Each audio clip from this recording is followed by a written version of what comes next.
అన్నా నేనేం చేశానన్నా, నేను చాలా బాగుంటున్నా కానీ నాకేంది ఈ బాధలు? అడ్డదిడ్డంగా బతికే వాళ్ళని బ్రహ్మాండంగా బతుకుతున్నారు. నేను దేవుడిని నమ్ముకొని అన్ని మానుకొని పద్ధతిగా ఉంటుంటే అసలు నాకేందండి ఈ బాధలో?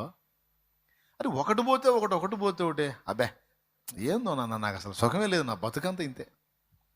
తమ్ముడా చెల్లి, ఒక్క మాట, లోకస్తులు బాగుంటారు నాన్న, బాగుంటారు.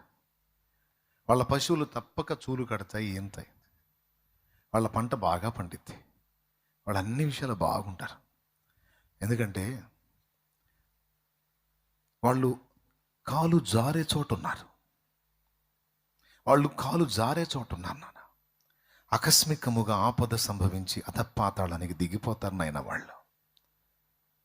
వాళ్ళు దేవుణ్ణి తిరస్కరించారు, వ్యతిరేకించారు, అడ్డదిడ్డంగా బతుకుతున్నారు. నువ్వు చెప్పినా వినట్లేదు, కానీ బాగున్నారు.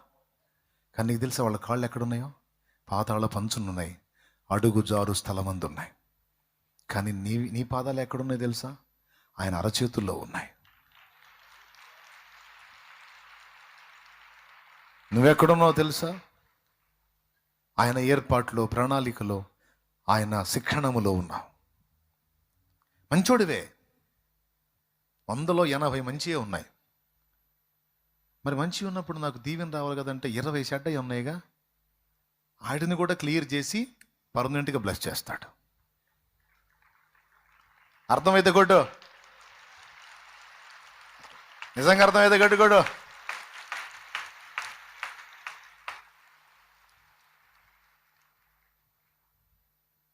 ఎనభై మార్కులను బట్టి నీ బిడ్డ విషయంలో సంతోషపడతావా?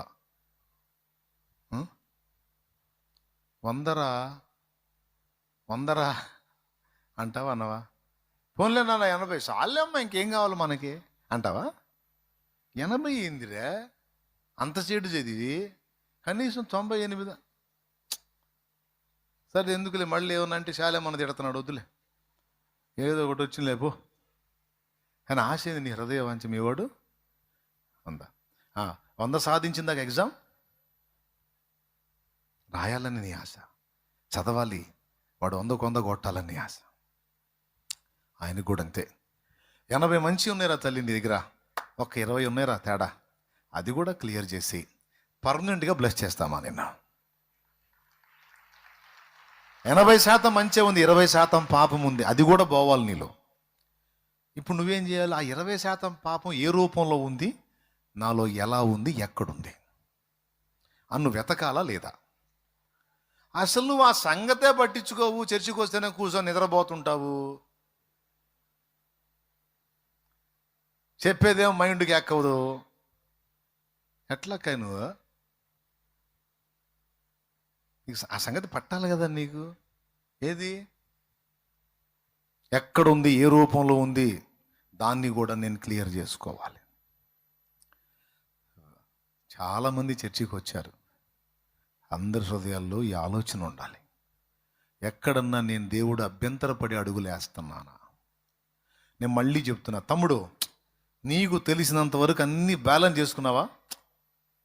అన్నీ దిద్దుకొని, ఒప్పుకొని, సరి చేసుకొని కరెక్ట్గా ఉన్నావా? అయినా బాధలు వస్తున్నాయా? పండగ చేసుకో, సింహాసనం రాబోతుంది నీకు.